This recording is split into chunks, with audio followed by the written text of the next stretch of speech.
Somewhere inside a federal records facility, a folder moves from one side of a desk to the other.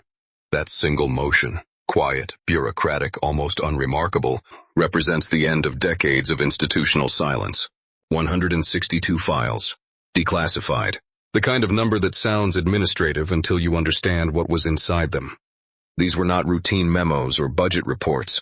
These were documents that governments spent generations keeping away from public eyes, filed under classifications that most citizens never knew existed, stored in corridors that most people will never walk through. The question worth asking is not simply what they contain. The question is why they existed in the form they did, sealed and protected for as long as they were. The buildings that house classified information are not designed for comfort. Brutalist government architecture communicates something specific: permanence, authority, the weight of institutional power rendered in concrete and cold light. These structures were built during an era when governments operated under a different relationship with transparency. The Cold War created entire bureaucratic ecosystems dedicated to information control.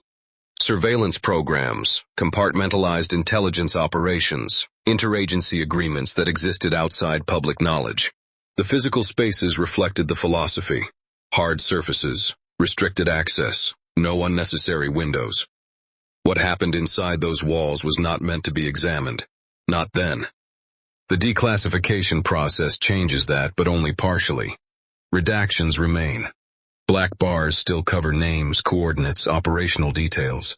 The documents that emerge are not complete pictures. They are fragments, enough to confirm that something existed, rarely enough to explain everything about what it was. Among the most significant categories of recently released material are files connected to aerospace programs, atmospheric research, and surveillance technology developed during the mid-20th century.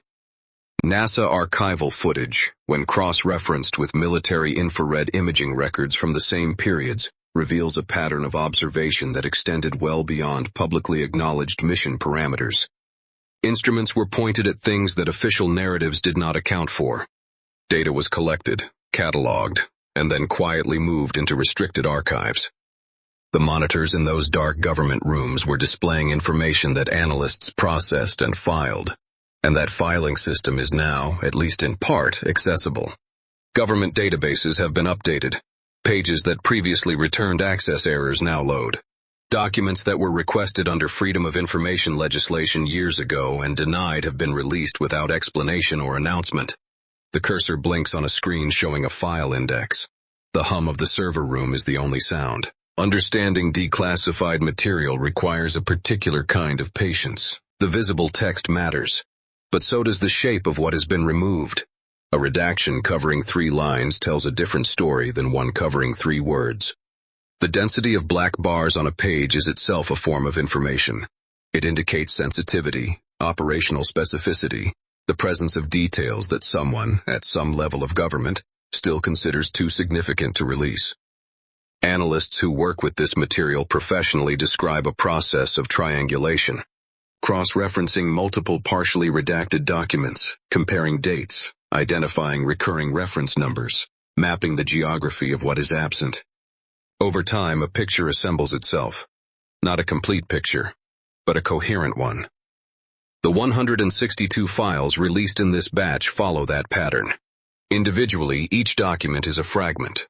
Collectively, they form an outline of something that was deliberately kept outside public knowledge for a specific and sustained period of time. There is no dramatic announcement accompanying most declassification events.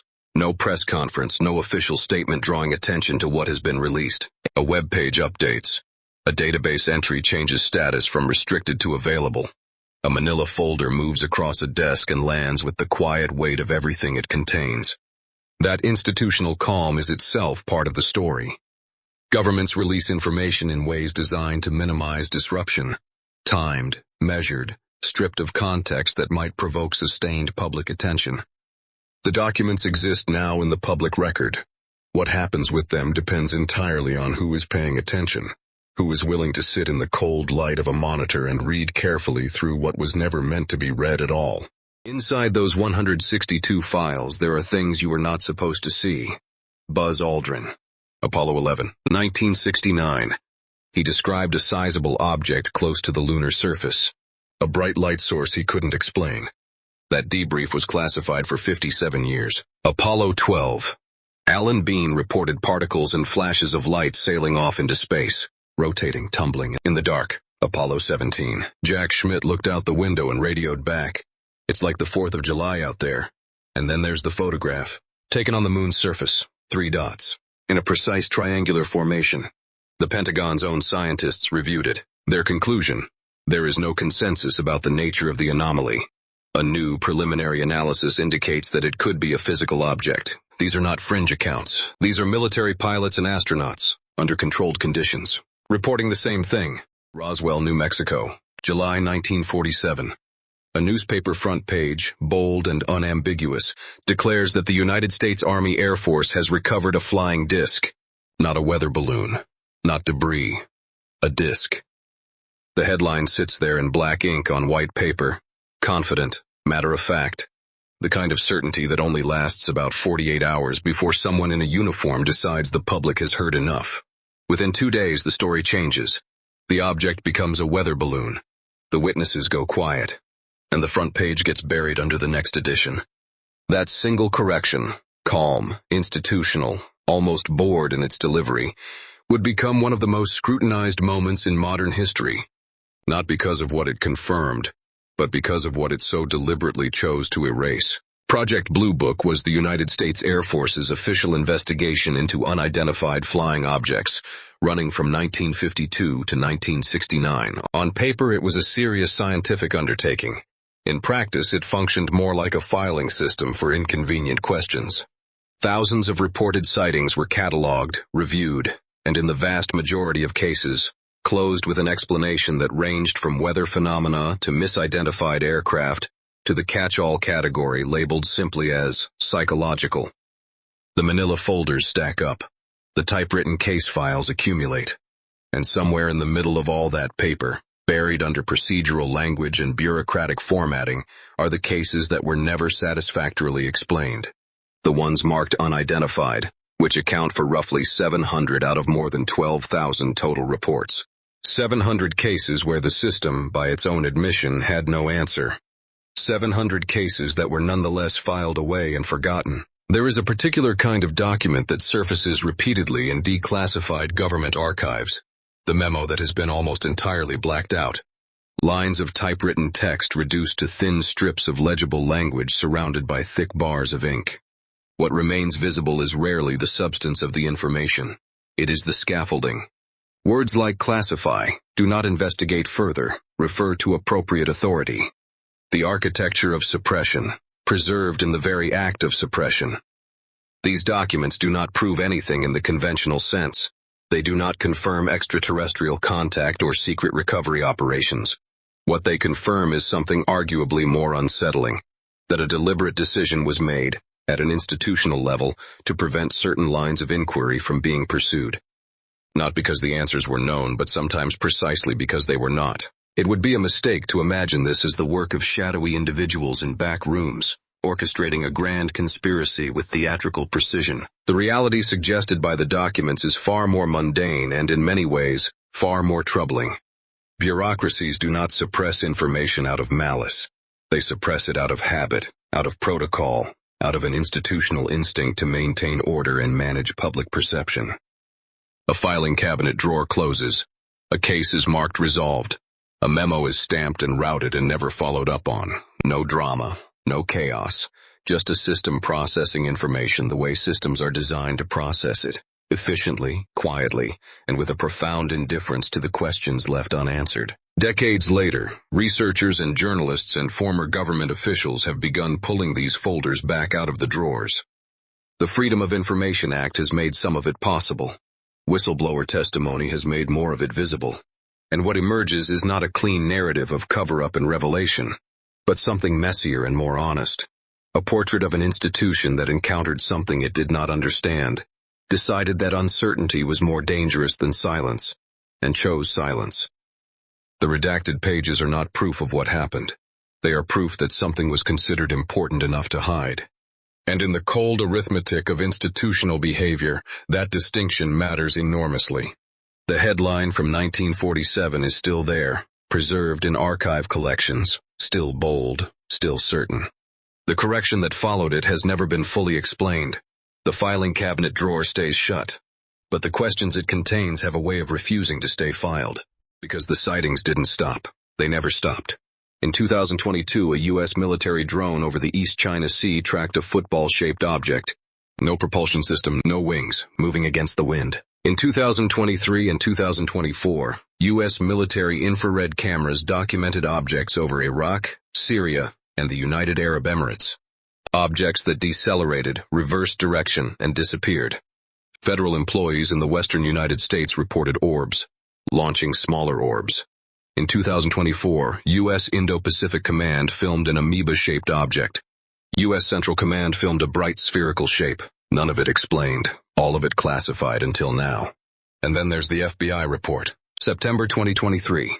A drone operator at a U.S. government test site witnesses a metallic object at close range. The interview is filed. The report is released. One detail is redacted. Just one. The location of the test site, hidden in plain sight. In 2024, the ARO published its findings. The All-Domain Anomaly Resolution Office, the Pentagon's own UAP investigation unit. Their conclusion, no verifiable evidence of recovered non-human technology. That conclusion was reported everywhere. What wasn't reported was the sentence buried 3 paragraphs from the end. They had been unable to access all classified programs. The Pentagon's own investigators could not access all classified programs. Congressman Tim Burchett attended the classified briefings. He called the May 8th release a great start, not a conclusion. A start. Congresswoman Anna Paulina Luna called it a massive first step in the right direction. A step, not an arrival. More than 60% of Americans believe the government is concealing information about UAP. 40% believe the objects are non-human in origin. These are not conspiracy theorists. These are Gallup numbers, YouGov numbers, the majority view. And the majority are looking at the same gap. The gap between what they chose to show you and what they have still decided you cannot see. And then there's David Grush, former United States Air Force intelligence officer, operated at the highest levels of the UAP task force, held every clearance within the American intelligence apparatus. In June 2023, he sat before the United States Congress and testified under oath. Not off the record, not anonymously, under oath. His claim: the government has been running secret programs for decades to recover and reverse engineer non-human technology.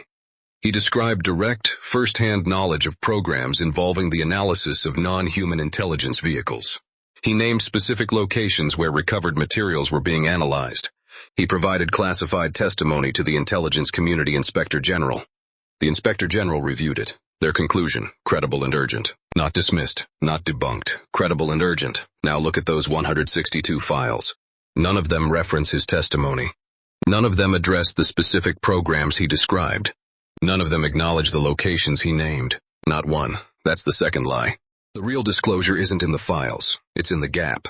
The gap between what they chose to show you and what they have still decided you cannot see.